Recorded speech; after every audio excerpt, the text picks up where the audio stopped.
آج کل مولانا طارق جمیل صاحب کے متعلق لوگ بہت غلط آراء قائم کر رہے ہیں، تو کیا مولانا صاحب کے بارے میں آپ کیا کہیں گے؟ فتنے پہ جتنا بولا جائے نا اس سے فتنہ بڑھتا ہے. جس کو صحیح رائے رکھنی ہے وہ صحیح رائے رکھے، جس کو غلط رائے رکھنی ہے وہ غلط رائے رکھے. اور بھی غم ہے زمانے میں محبت کے سوا. تو بحث ہی نہ کرو، ان کو اپنی زندگی میں جینے دو میرے بھائی. وہ بوڑھے ہو گئے ہیں، ساری زندگی دین کی خدمت کی ہے، اب آخری عمر میں ان کو تھوڑا سکون دے دو، آرام دے دو. اگر کوئی غلطی ہوتی بھی ہے تو بولو کوئی بات نہیں یار، اچھے کام اتنے کیے ہیں. اپنے بوڑھوں کو بھی تو برداشت کرتے ہو کہ نہیں کرتے؟ اپنے بوڑھوں کو تو وہ ایسا نا ان کو غصہ آ جائے مجھے بار بار مفتی صاحب بوڑھا کیوں کہہ رہے ہیں. بوڑھے ہو کے بھی صحت اچھی ہے ان کی، لیکن بہرحال ایجڈ کہنا چاہیے. اتنے ایجڈ ہو گئے ہیں تو ان کو چھوڑ دو اپنے حال پہ.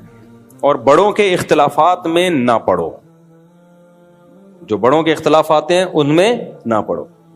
تبلیغ کے جو اکابر ہیں وہ بھی ہمارے اکابر ہیں، مولانا طارق جمیل صاحب بھی ہمارے اکابر ہیں. کوئی اختلاف ہو علماء کو تو وہ علمی انداز سے بیان کر دیں کہ بھئی یہ ان کی رائے ٹھیک نہیں ہے، ہماری رائے میں یہ بات غلط ہے، ختم ہو گئی بات. یہ جو ٹرینڈ چلتا ہے نا ایک دوسرے کی ذات پہ کیچڑ اچھالنے کا، یہ ٹرینڈ ختم کر دو، بالکل ختم ہو جانا چاہیے اس میں. اور یہ یاد رکھو جہاں انسان ہوں گے اختلافات ہوں گے. یہ جو تصور ہے نا کہ دیندار لوگ آپس میں محبتوں سے رہتے ہیں، میرے سامنے لوگ آتے ہیں نا میری 4 بیویاں محبتوں سے رہتے ہیں، میں نے کہا چھوڑا کرو کسی اور کے سامنے، پھینکا کرو کسی اور کے سامنے. کتنا ہی نیک ہو، مرد ہو بیوی ہو، پھر بھی جھگڑے ہوں گے، پھر بھی اختلافات ہوں گے. صحابہ میں ہوئے ہیں، ہمارے نبی کی اپنی ازواج کے ساتھ اختلاف. آپ صلی اللہ علیہ وسلم 1 مہینے کے لیے گھر سے باہر چلے گئے تھے، حالانکہ امہات المومنین دنیا کی افضل ترین عورتیں ہیں اور سید الانبیاء دنیا کے افضل ترین. اللہ کے بعد سب سے بڑا مقام نبی کا. اس کے بعد بھائی یہ اختلاف ہوا ہے، اور اللہ نے یہ اختلاف کیوں ہونے دیا؟ تاکہ پتہ چلے بھائی نبی کی زندگی بھی نیچرل تھی، نارمل تھی، تو ہمیں اس سے سبق ملتا ہے. تو 1 مہینہ کے لیے آپ صلی اللہ علیہ وسلم گھر سے ناراض ہو کے چلے گئے تھے، 1 مہینہ. پھر 29 دن کے بعد واپس تشریف لے آئے آپ.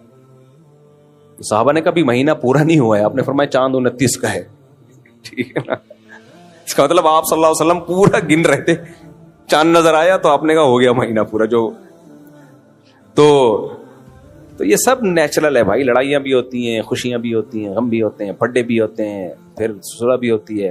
ناک پہ مکھی جو بٹھائے گا وہ کبھی بھی کامیاب لائف نہیں گزار سکتا. بعض لوگوں کو ہیضہ ہوتا ہے سیدھی زندگی، بالکل تیر کی طرح سیدھے رہ کے چلنے کا.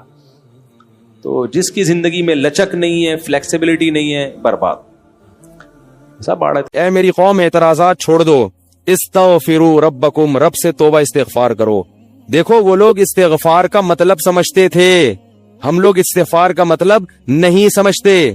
جب شعیب علیہ السلام نے کہا استغفار کرو تو ایسا تو ان کے لیے تو بڑا آسان تھا، 1 تسبیح استغفار کی صبح پڑھ لیتے، 1 تسبیح شام کو پڑھ لیتے. کہتے اتنی سی بات ہے تو ہمیں تو نماز میں ویسی کوئی اعتراض نہیں، تو استغفار کی 1 تسبیح پہ کیا اعتراض ہوگا. وہ سمجھتے تھے کہ استغفار کا مطلب ہے گناہ سے توبہ، جو ڈنڈی مار رہے ہیں یہ چھوڑیں اور پھر اللہ سے توبہ کریں. یہ والی توبہ آج کل مارکیٹ سے کیا چل رہی ہے؟ بہت سی چیزیں مارکیٹ میں شارٹ ہو گئی ہیں بھائی. لوگ چینی کو روتے ہیں، یہ شارٹ ہو گئی، وہ شارٹ ہو گئی، وہ بھائی بہت ساری چیزیں شارٹ ہوئی ہیں.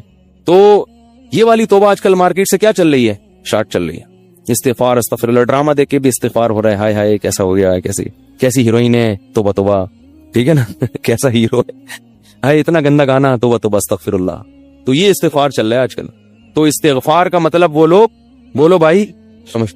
وہ کچھ لوگ بیٹھے ہوئے تھے نا، ایک بس میں جا رہے تھے، سب ایک بس میں جا رہے تھے، ذرا دیندار تھے وہ، تو سب نے تہیہ کیا بھائی اگر کوئی لڑکی خاتون واتون نظر آ گئے نا تو استغفار پڑھنا بھائی.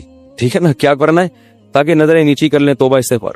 تو جیسے ہی ایک نے پڑھا نا استغفر اللہ، تو سب نے کہا کہاں ہے سب نے کیا کہا، وہ لاشعوری طور پر نکل گیا نا کہ چلو استغفار کریں گے لیکن ذرا دیکھ تو لیں. بولے بتایا کہاں، تو وہ لاشعوری طور پر ہوتا ہے بعض دفعہ. تو شعیب علیہ السلام نے کیا کہا؟ استغفروا ربکم ثم توبوا الیہ ان ربی قریب مجیب ان ربی رحیم ودود. ایک جگہ فرمایا رحیم بھی ہے اور بہت محبت کرنے والا ہے.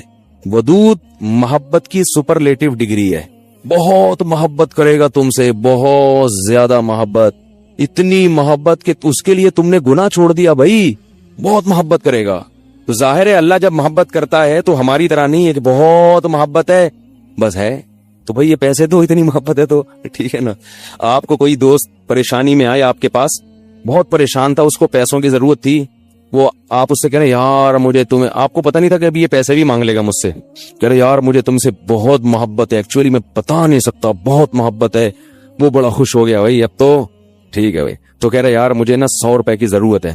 اب آپ کہہ رہے یار یہ کیسے موقع پہ میں نے اظہار کر دیا محبت کا، ٹھیک ہے نا. تو ہم لوگوں کی محبت کیسی ہوتی ہے؟ ایسی ہوتی. اگر ہمیں پہلے سے پتا ہوتا پیسے مانگتا ہے تو ہم کیا کہتے ہیں؟ یہی محبت کچھ نہیں ہوتا. مفتی صاحب نے بیان کیا تھا لویریہ پر، وہ جا کے سن لینا. پھر ایسا کہیں گے ہم. تو اللہ جب کہہ رہا ہے نا کہ استغفار کرو گے تو میں کیا کروں گا؟ ودود، بے پناہ محبت کروں گا، بے پناہ محبت. اس کا مطلب ہے کہ پھر اللہ نوازے گا، بہت بہت نوازے گا، رزق کی فراوانی کر دے گا، رزق کے دروازے کھول دے گا، دل میں سکون ڈال دے گا.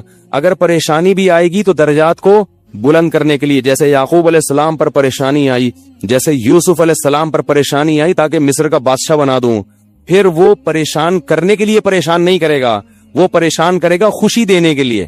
آپ حیران ہو کہ خوشی دینے کے لیے بھی کوئی پریشانی ہوتی ہے؟ ہوتی ہے. حدیث میں آتا ہے کہ ایک بوڑھی عورت نے نبی صلی اللہ علیہ وسلم سے پوچھا کہ کیا بوڑھی عورتیں